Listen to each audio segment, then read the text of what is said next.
दिल्ली के Lodhi road check post पर के पास ही कुछ लोग खड़े चाय पी रहे थे, जिसमें थे एक थे मनोज मलिक, एक थे हरिशंकर और एक वहीं पास की पेट्रोल पंप का एक चौकीदार था। वहाँ पर वह लोग खड़े होकर के चाय पी रहे थे। लगभग जो 10 जनवरी 1999 का की रात का वाक़या है। लगभग 4:30 बज रहे होंगे और ठंड का मौसम था, तो वह सब लोग वहीं पर चाय पी रहे थे। तो उन्होंने वहाँ से कुछ दूरी पर देखा कि लगभग 6 लोग जो है वो खून से लहूलुहान पड़े हुए हैं। उनको ऐसा लगा कि क्या है, तो उन्होंने जब पास जा कर के देखा तो वहाँ पर वास्तविकता में ही 6 लोग लहूलुहान पड़े हुए थे। थोड़ा और आगे चले तो एक व्यक्ति और पड़ा हुआ था, यानी कि टोटल 7 लोग वहाँ पर लहूलुहान पड़े हुए थे। उन्होंने पुलिस को जाकर के सूचना देने का निर्णय किया, तो वह एसटीडी बूथ पर जाकर के पुलिस को सूचना देते हैं बारी बारी से। पुलिस वहाँ मौके पर पहुँचती है। अब आगे का प्रोसेस हम आपको बताते हैं।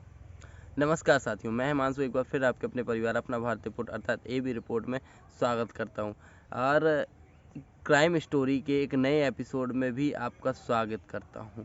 यह जो स्टोरी मैं लेकर के आया हुआ हूं, इस पे मैंने काफ़ी समय तक रिसर्च की है। काफ़ी समय रिसर्च करने के बाद कई सारी चीज़ें मिली, कई सारी चीज़ें नहीं मिली, लेकिन किसी भी प्रकार से हम आपको गलत जानकारी नहीं देंगे। जो भी जानकारी हमको मिली हम वही जानकारी आपके साथ साझा करेंगे। और इस कहानी से हम आपको यह भी बताना चाहते हैं कि यातायात नियमों का पालन करना कितना ज़रूरी है। चाहे वो सीट बेल्ट संबंधी हो, चाहे वो हेलमेट संबंधित हो, चाहे ओवर स्पीडिंग संबंधित हो, चाहे राइट साइड से संबंधित हो, कुछ भी हो, कितना ज़रूरी होता है। चाहे ड्रिंक एंड ड्राइव केस हो, कितना ज़रूरी होता है, ये भी हम आपको बताने का प्रयास करेंगे। और इससे आप आज से करते हैं कि आप जागरूक होंगे। बहुत ज़रूरी है यातायात नियमों का पालन करना। पुलिस जब तीनों लोगों की सूचना के बाद पुलिस जब मौके पर पहुंचती है तो पता चलता है कि उस जो 7 लोग वहां पर पड़े हुए थे, जिसमें 4 पुलिस वाले हैं जो कि 2 वर्दी में हैं और 2 सिविल ड्रेस में थे, और 3 लोग अन्य थे, यानी कि स्थानीय लोग थे। सुबह का टाइम था तो वो स्थानीय लोग थे, 3 लोग अन्य थे। तो वहाँ पे जैसे ही पुलिस पहुंची उन्होंने उनकी नब्ज़ टटोल करके देखा तो उसमें 3 लोग स्पॉट पर ही मर चुके थे। बहुत ज़्यादा खून बहा, 3 लोग स्पॉट पर ही ख़त्म हो चुके थे। बचे 4 लोग। 4 लोगों की सांसें चल रही थी। तो जो इंस्पेक्टर थे जगदीश पांडे जी, उन्होंने आनन फानन में उन सभी लोगों को अपनी जीप में रखा और सीधे अस्पताल ले गए। अस्पताल पहुंचते पहुंचते ही रास्ते में 3 लोगों ने और दम तोड़ दिया, यानी कि टोटल 6 लोग मर गए। डॉक्टर ने 6 लोगों को मृत घोषित कर दिया। 6 लोगों को मृत घोषित करने के बाद एक व्यक्ति बचा था जो कि बहुत ही गंभीर स्थिति में था। डॉक्टर ने उसका ट्रीटमेंट शुरू किया। वहाँ पर जो जहाँ पर हादसा हुआ था वहाँ पर पुनः इंस्पेक्टर जगदीश पांडे पहुँचे। वहाँ पर छानबीन कर रहे थे कि वहाँ पर उनको जैसे ही लाइट लगाते थे तो एक चमक दिखाई देती थी। जो चमक के पास उन्होंने जाकर के देखा तो वो गाड़ी का मोबिल ऑयल था, जो कि गाड़ी से रिसाव कर रहा था। जगदीश पांडे जी उसी ऑयल के जो निशान थे मोबिल ऑयल के, उसका पीछे करते करते वहाँ तक पहुँच गए। और वह सुबह जब वहाँ 5 बजे करीब पहुँचे, 5:30 बजे, तो वहाँ पर एक बंगला था। उसी बंगले के पट्टी के पास जाकर के देखते हैं, जो बाउंड्री होती है वहाँ से देख रहे थे कि एक कर्मचारी है उस बंगले के अंदर जो सुबह सुबह कार को धो रहा है। वो काफ़ी देर तक देखते रहे। वहाँ पर उसमें देखा उन्होंने कार में कि काफ़ी सारे डेंट पेंट हो गए, स्क्रैच आई है, हादसे का शिकार हुई है, काफ़ी ज़्यादा क्षतिग्रस्त कार हुई है। तो उनको उस पर शक हुआ। उस कार पर उन्होंने देखा कि कुछ टूट फूट भी ज़्यादा है। तो उन्होंने चौकीदार को बुला करके कहा, जो वहाँ पर कार को साफ़ कर रहा था, उसको उन्होंने बुला करके कहा कि ये क्या कर रहे हो सुबह तुम 5 बजे। तो उसने कहा कि मालिक लोगों को बाहर जाना है, उन्होंने आदेश दिया है कि कार साफ़ कर दो, तो मैं वही कार साफ़ कर रहा हूँ। तो उसने इतना कह कर के उसको शक हुआ तो उसने कार के पास जा कर के देखा तो काफ़ी ज़्यादा नुकसान उसमें कार में था और कार से ऑयल भी गिर रहा था, यानी कि जो ऑयल उसको वहाँ पर मिला वही ऑयल यहाँ पर गिर रहा था। जगदीश पांडे जी जो इंस्पेक्टर थे उनका शक कहीं ना कहीं क्लियर हो गया। वहाँ पर एक जहाँ पर मोबियल मिला वहाँ पर उनको एक टूटी हुई नंबर प्लेट भी मिली हुई थी। उस नंबर प्लेट को उसने उस गाड़ी से टूटी हुई नंबर प्लेट से मैच करके जहाँ से देखा तो पता चलता है कि वो जो नंबर प्लेट है वो उसी गाड़ी की है। उद्योगपति थे, उन्होंने अपने हेडक्वार्टर फ़ोन किया, पुलिस का पूरा विभाग को सूचना दी, तो वहाँ से पुलिस फोर्स पूरी आकर के बंगले के चारों तरफ रह गई। हालांकि उद्योगपति थे, बड़े लोग थे, तो उनके पास इतनी जल्दी से जाने से सब कोई डरता था। उन्होंने जगदीश पांडे जी ने जब छानबीन की करके पता किया तो पता चला कि वह घर पूर्व नेवल चीफ आपके SM नंदा साहब का है। तो थोड़ा सा और पीछे हटने का मन हुआ। फिर उन्होंने और छानबीन करने के साथ पता चला कि जो उनके पुत्र हैं, SM नंदा साहब के जो पुत्र हैं सुरेश नंदा, वह शस्त्रों का व्यापार करते हैं और देश में जानी मानी हस्ती हैं। उद्योगपतियों की लिस्ट में उनकी कोई रैंक भी आती थी, ऐसा ही कुछ था। उन्हीं के एक बंगले में हम खड़े हुए। तो एक समय तो जगदीश पांडे थोड़ा सा सहमे, डरे, क्योंकि उद्योगपति है प्लस एक्स नेवल चीफ रहे हुए हैं। तो उन्होंने ये किया, लेकिन धीरे धीरे प्रोसेस उन्होंने अपना, लेकिन हिम्मत की दाद देते हुए उन्होंने अपना काम जारी रखा और धीरे धीरे वह अपने कार्य के प्रति आगे बढ़ते रहे। उन्होंने अपने सारे अधिकारियों को सूचना दी कि ऐसी ऐसी स्थिति है, इनका ये घर है और हम इस पर चार्जशीट बनाना चाहते हैं। जैसे ही ये सूचना उनको दी गई तो उन्होंने एक्शन लेने का निर्णय किया कि अब हादसा तो हुआ है और इसमें कुछ नहीं, सबसे बड़ी चीज़ को 3 पुलिस वाले मारे गए हैं और 3 अन्य आदमी मारे गए हैं, एक अभी भी ज़िंदगी और मौत के बीच लड़ रहा है। तो उन्होंने एक्शन लेने का निर्णय लिया। जो फिर उसके जो लड़के थे, SM नंदा साहब के लड़के सुरेश नंदा और सुरेश नंदा के लड़के संजीव नंदा, उनको हिरासत में लिया गया। चार्जशीट फाइल करने के बाद, चार्जशीट फाइल हुई, उसके बाद हिरासत में लिया गया तो कई सारे ऐसे बड़े खुलासे हुए जिसको लोग सुनते हैं तो दहशत खाते हैं कि ऐसा भी हो सकता। संजीव गुप्ता को जब हिरासत में लिया गया तो संजीव गुप्ता से पूछताछ की गई।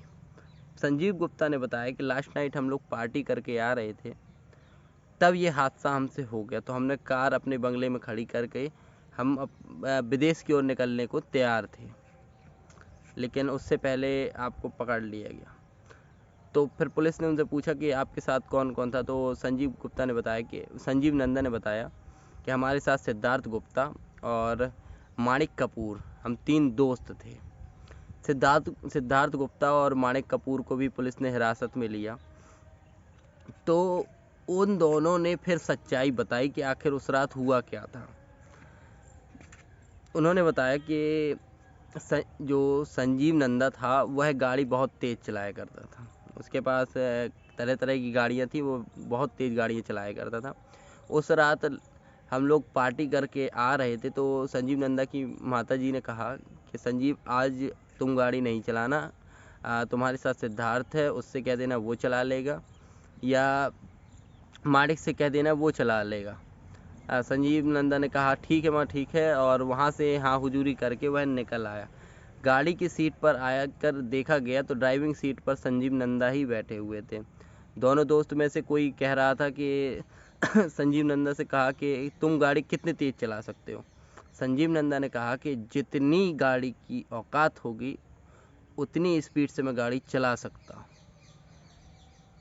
और उसको फिर इस प्रकार से पानी चढ़ाना, हमारे यहाँ पानी चढ़ाना कहते हैं कि किसी चीज़ को बढ़ावा देना, तो उसको और बढ़ावा दिया गया कि तुम नहीं चला सकते हो। तो संजीव नंदा ने कहा मैं चला सकता हूँ। तो उसने एक्सीलेटर फुल दबा करके गाड़ी को टॉप गियर में डाल करके स्पीड बढ़ाना शुरू किया। गाड़ी की स्पीड लगभग 150 किलोमीटर पहुँच रही होगी। जैसे ही लोधी चेक पोस्ट के पास पहुंचती है तो वहां पर एक पुलिस वाला उस गाड़ी को हाथ देता है और गाड़ी का बैलेंस बिगड़ जाता है और गाड़ी जा कर के चेक पोस्ट में घुस जाती है। चेक पोस्ट को तोड़ते हुए गाड़ी निकल जाती है।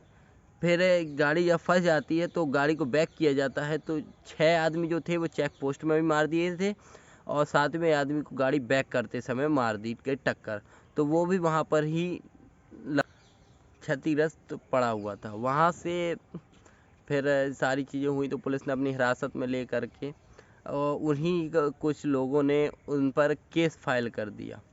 केस फाइल करने के बाद 9 साल बाद उसका फैसला आता है और कोर्ट ने, दिल्ली का जो निचला कोर्ट होता है, उसने जो व्यक्ति 1 साल भी जेल जैसी जगह में ना रहा हो उसको 5 साल रहना बहुत बड़ी बात थी।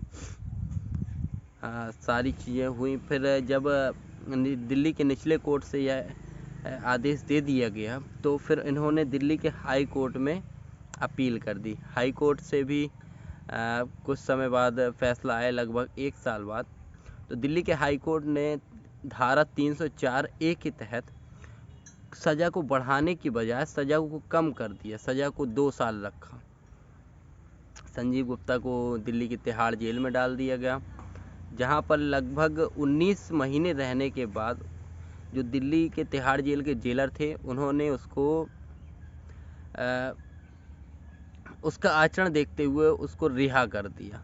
तो मतलब पूरे तरीके से 24 महीने भी वह जेल में नहीं रहा, 19 महीने में ही उसको बाहर निकाल दिया गया। लेकिन फिर सुप्रीम कोर्ट में लोगों ने अपील की तो सुप्रीम कोर्ट का कहना यह था कि इसको 2 साल की सज़ा ऑलरेडी दी जा चुकी है, अब सज़ा देना उचित नहीं है, क्योंकि किसी भी व्यक्ति को जानबूझकर क्षतिकारित करने का इनका कोई आशय ऐसा था नहीं, परंतु लापरवाही से किया गया कार्य था जिसमें क्षतिग्रस्त लोग व मृत्यु कारित हुई है। तो 2 साल की सज़ा इनको दी जा चुकी है और हम केंद्र सरकार को यह आदेश देते हैं कि आप 50 लाख रुपए का जो इनके परिवार हैं उन पर जुर्माना लगा करके जो मृतक हैं, मृतक के परिवार वाले हैं, उनको आप डिस्ट्रीब्यूट कीजिए या उनको बांट दीजिए।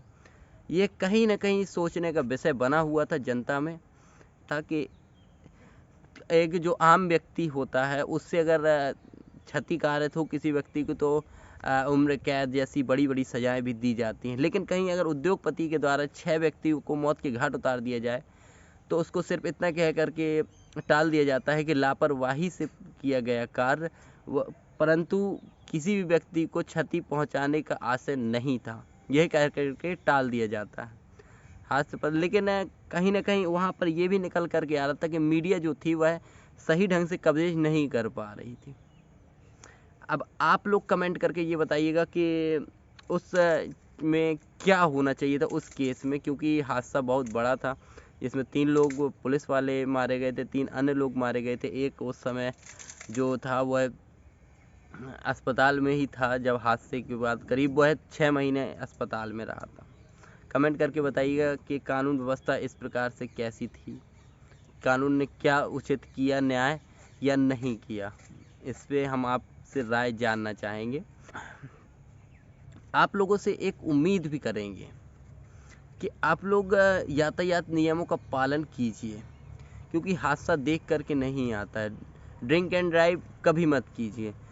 ड्रिंक एंड ड्राइव आप करते हैं, आप हो सकता है ड्रिंक एंड ड्राइव के केस में आप बच जाएं, परंतु सामने वाले का कुछ निश्चय नहीं है कि सामने वाले बचेगा कि नहीं बचेगा। ड्रिंक एंड ड्राइव के केस में 2 परिवार या कई परिवार प्रभावित होते हैं, कई परिवार जिनके परिवार ख़त्म हो जाते हैं। तो आप सभी से हाथ जोड़ करके निवेदन है कि यातायात नियमों का पालन कीजिए और स्टोरी में कमेंट करके बताइएगा कि यह आपको क्या सिखाती है। इस स्टोरी का उद्देश्य किसी को भी डराना नहीं है और किसी भी व्यक्ति को परेशान करना नहीं है, आपको जागरूक करना है यातायात नियमों के प्रति और लोगों के मौलिक अधिकारों के प्रति। तो कमेंट करके ज़रूर बताइएगा। मिलते हैं हम आपसे नेक्स्ट किसी क्राइम स्टोरी के साथ, तब तक के लिए जय हिंद, जय भारत।